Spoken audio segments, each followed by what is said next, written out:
What to make of the latest reports from Russia? Get out of Russia is the U.S. Embassy's warning to Americans.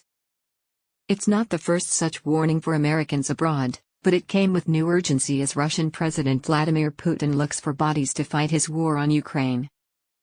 Russia may refuse to acknowledge dual nationals' U.S. citizenship, deny their access to U.S. consular assistance, prevent their departure from Russia, and conscript dual nationals for military service, the alert said. Americans used to an open society should be very careful in Russia, according to the embassy, which cautions that right to peaceful assembly and freedom of expression are not guaranteed in Russia. The warning comes as, at one border checkpoint, eligible Russian men trying to flee the country will be met with conscription papers. Should have known. The warning this summer from the U.S. to its European allies, including Germany, that the Nord Stream pipelines could face threats or be attacked now appear prophetic. Read more from CNN's Natasha Bertrand and Katie Bolilis. The pipelines, which were built to deliver Russian gas to Europe, have been flashpoints in the energy war between the European Union and Russia. Western countries suspect sabotage, and CNN's report noted seismologists detected underwater explosions near the pipelines on Monday, but it's unclear if those are connected to the leaks. While there is some mystery around the pipeline situation, there is hard evidence that the military call-up is reverberating around Russia. Watch this video report from CNN's Matthew Chance. It shows buses taking conscripts in the middle of the night as wives and mothers wail in the background. He shows images from Dagestan, in southern Russia. Rights groups told Chance that ethnic minorities from remote regions are being targeted by the call-up. Dagestan is a majority Muslim area, and CNN also has a report on protests that have sprung up there. The best thing I've read in recent days about the situation in Russia comes from CNN's Nathan Hodge. He wrote in an analysis that there was essentially a social contract between Putin and Russians. Putin provided stability and Russian voters would stay out of politics. That social contract may be broken, he argued, pointing to miles-long lines of fleeing Russians at the border, protests in the country documented on social media, and the unmasking of the poorly outfitted Russian military. It was anger at the First Chechen War, which featured unpopular conscription, that brought Putin into power. Hodge noted that Putin was supposed to professionalize the military, but the contemporary images of chaos and protest feel more like the unruly post-Soviet period. Hodge, recent protests against Putin's partial mobilization are a reminder that the draft remains a third rail in Russian political life.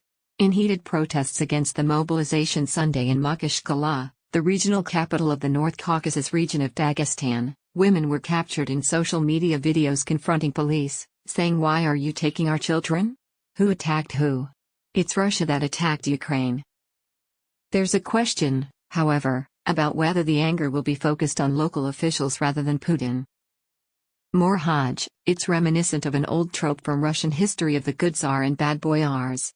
The Tsar, in this case, Putin, is seen popularly as a wise, munificent, albeit distant, ruler, while his conniving local subordinates and lower-level functionaries are to blame for undermining his good intentions. They, not the ruler, are the targets of popular anger. Now that pro-Russian authorities in 4 Russian-occupied areas of Ukraine have staged sham referendums, the Ukraine and Western governments have said they are illegal and the votes are unreliable, Putin could now view occupied parts of Ukraine as Russia. The overwhelming votes in support of joining Russia defies belief, particularly after a pre-war poll conducted exclusively by CNN found just 18% of Ukrainians in the east, including the Luhansk and Donetsk regions, felt Ukraine and Russia should be one country. CNN's Rob Pichetta wrote that there are reports some of the voting was done literally at gunpoint.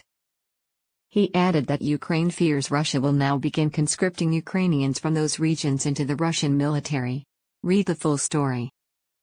Stuck in a corner of his own making, the U.S. is growing more concerned that Putin will get more unconventional in his warfare and resort to some kind of tactical nuclear strike. Tough talk and threats from Putin last week have the U.S. more concerned that Putin could resort to such action, but Lillis and Bertrand wrote in another report that U.S. defense officials see no indication at this time of Russia moving nuclear weapons around. And, yes, the U.S. believes it could detect the movement of small tactical warheads. Officials have long believed that Putin would only turn to a nuclear weapon if there was a threat to his own position, or if he perceived an existential threat to Russia itself, which he may consider a loss in Ukraine to be, Lewis and Bertrand wrote. CNN Opinion talked to former British Army officer and former commander of the UK and NATO chemical, biological, radiological, and nuclear forces, Hamish de Bretton Gordon, about what a nuclear situation might look like. He explained the difference between strategic nuclear weapons, large missiles, Armageddon, and tactical nukes, smaller warheads that can still create a lot of damage and, if fired at a nuclear power station, contamination. Read the full interview. The vehicles these tactical weapons are mounted on are likely in poor condition, de Bretton Gordon said, and may even be unusable. De Bretton Gordon, the most likely nuclear scenario is, I believe, an attack by Russia on a nuclear power station in Ukraine. This could have a similar effect to a tactical nuclear explosion, but would be easier to deny for the Russians, who accuse Ukraine of deliberately bombing their own power stations. He also pointed out that under Putin, local Russian commanders could conceivably use such weapons to defend the Russian homeland, and Russia is in the process of claiming occupied portions of Ukraine as its own. It's still unlikely Putin would cross the red line of nuclear action, but de Bretton Gordon argued the West and NATO should call Putin's bluff now and engineer negotiations while Putin is weak and Russia is reeling.